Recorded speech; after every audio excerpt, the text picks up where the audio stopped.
La suivante. Alors, le troisième cas, donc il s'agit d'un nourrisson de 7 mois, admis pour état de mal convulsif fébrile. Il s'agit du deuxième enfant d'un couple non consanguin. Son frère âgé de 3 ans ne présente aucun problème. Donc la grossesse, l'accouchement, il n'y avait aucun problème. Le développement était normal. Donc l'histoire clinique se résume en une fièvre qui évolue depuis 2-3 jours. Et bien entendu, il y a une installation de crise clonique hémicorporelle gauche. Donc ces crises ont évolué sous forme d'un état de mal puisque la durée des crises était supérieure à 30 minutes. À l'examen, l'enfant était fébrile, il avait un coma, il était comateux, et puis il avait par ailleurs une bonne hémodynamique.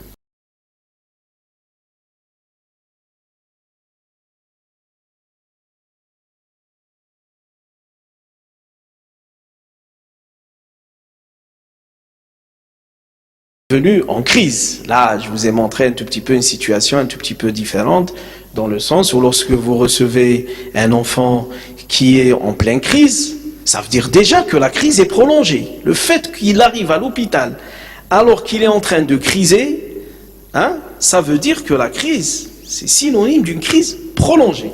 Dans ce cas, il faut la prendre en charge, il faut l'hospitaliser, il faut la mettre en condition, la position latérale de sécurité. Il faut rejeter la tête en arrière un tout petit peu pour libérer les voies aériennes supérieures, donc pour permettre une bonne oxygénation. Et comme la crise elle est en cours, donc vous allez donner une benzodiazépine, c'est-à-dire le diazépam ou le Valium en intrarectal. Bien entendu, les antipyrétiques, généralement les mesures physiques, qu'est-ce qu'on fait nous? On les déshabille, on met une serviette comme ça glacée, ou on rince avec de l'eau froide qu'on renouvelle à chaque fois. Et bien entendu, c'est un enfant qui a bénéficié d'une pension mère.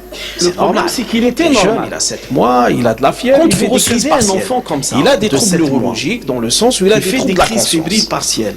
Allez-y, il est comateux, vous lui faites une ponction mammaire, le LCR est normal.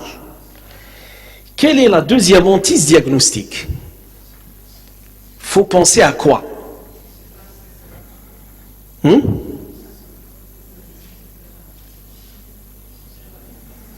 Il est jeune pour les convulsions fébriles, qui est une entité particulière, qui survient, je vous ai dit, après 12-14 mois.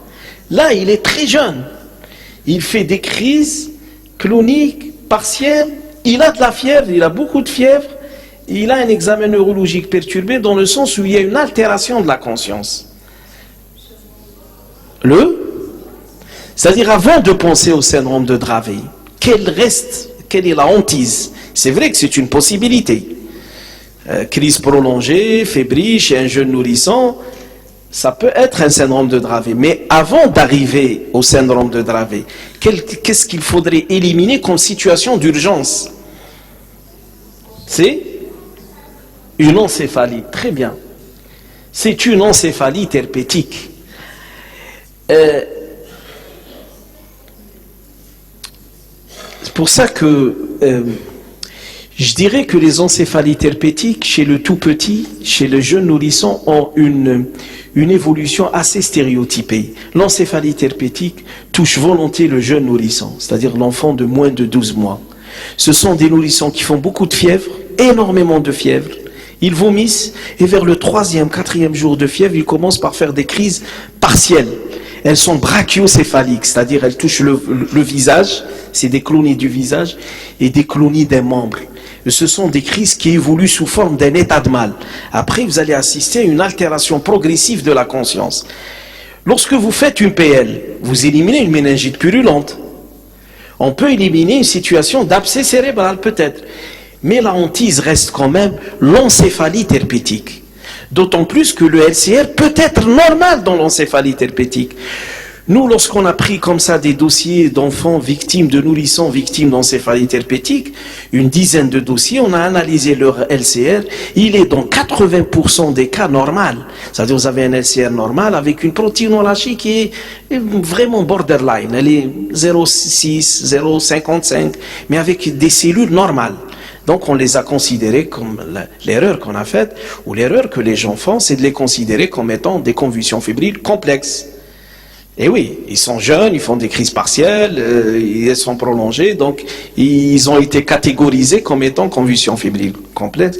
Or, il s'agissait d'encéphalie herpétique. Dans ces situations-là, il faut mettre immédiatement de l'acyclovir, c'est-à-dire un traitement antiviral qui est l'acyclovir, et bien entendu surveiller l'enfant. Dans les pays modernes, on fait ce qu'on appelle la polymérase chaîne réaction au niveau du LCR, c'est-à-dire on active l'ADN viral et on a le résultat au bout de 24-48 heures. Mais chez nous, il vaut mieux les laisser sous acyclovir, il faut les surveiller, il faut leur demander une IRM cérébrale dans l'urgence, et si vous n'avez pas de signal temporal, vous arrêtez le traitement. Si vous avez un signal temporal, ça veut dire que c'est une encéphalie herpétique qui commence à nécroser les cellules temporales. La suivante. Allez-y.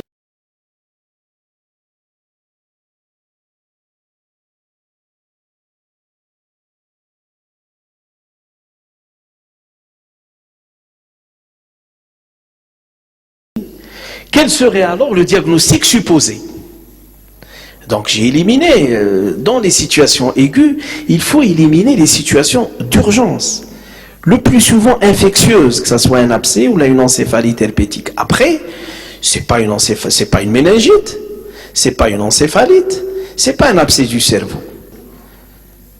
Syndrome de Dravet. Le syndrome de Dravet, appelé jadis épilepsie myoclonique sévère du nourrisson, est une épilepsie dont les crises commencent chez le tout petit, très jeune. À 6 mois, 7 mois, ils font des crises avec de la fièvre. Ces crises sont volontiers partielles et prolongées. Et après, il va compléter son tableau épileptique par des absences atypiques ou par des myoclonies. Et c'est des enfants, lorsqu'ils commencent à marcher, ils sont le plus souvent ataxiques. Et si on ne connaît pas cette forme d'épilepsie, on ne peut pas bien la traiter.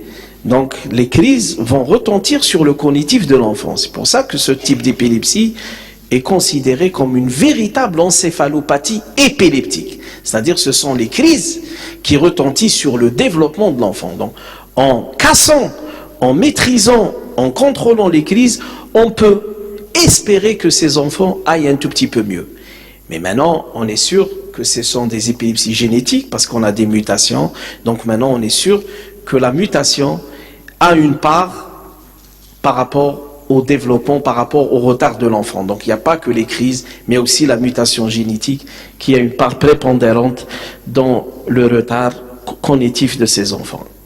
Alors, il ne marche pas, et bien entendu, il y a un traitement spécifique pour cette forme, un anti-épileptique spécifique pour cette forme d'épilepsie. C'est pour ça qu'il faut leur donner de la dépakine, c'est-à-dire le diacomite. Si la dépakine ne marche pas, on ne peut pas, c'est pas un médicament qui est commercialisé chez nous, même ailleurs, il est vraiment, lorsqu'on le donne, c'est surtout à usage hospitalier, donc c'est des ordonnances un tout petit peu spéciales. Nous, qu'est-ce qu'on peut proposer? Qu'est-ce qu'on le propose, nous, en consultation? On les met sous topéramate, c'est-à-dire Ipitomax à faible dose, 3-4 mg kilo, ça marche très très bien. Mais qu'est-ce qu'il ne faudrait pas faire? C'est de les aggraver avec des médicaments. Malheureusement, ce sont des enfants qui arrivent avec du Tegretol, avec du Lamictal, avec du Sabril, avec du Gardénal. Donc, qu'est-ce qu'on fait? Qu'est-ce qu'on leur fait? On les aggrave. Pourquoi on les aggrave? Parce qu'on n'a pas pu mettre une étiquette diagnostique sur cette épilepsie. Et comme je vous l'ai expliqué tout à l'heure, si on n'arrive pas à comprendre le syndrome épileptique, la prise en charge sera défaillante derrière. Okay. Pourquoi ils mettent le Tegretol et l'Amictal? Parce que c'est des médicaments qui sont donnés dans les épilepsies partielles. Donc le médecin, il dit, tiens, il est en train de faire des crises partielles, je vais donner l'Amictal, je vais donner le Sabril, je vais donner le Tegretol. Ce sont des molécules qui marchent bien dans les épilepsies partielles. Or, c'est une situation assez spécifique où ces médicaments aggravent le syndrome de Dravet. Il faut voir comment ils viennent. Et dès qu'on arrête ces molécules, ils sont déjà mieux. Et lorsqu'on réajuste un tout petit peu, ils seront encore mieux.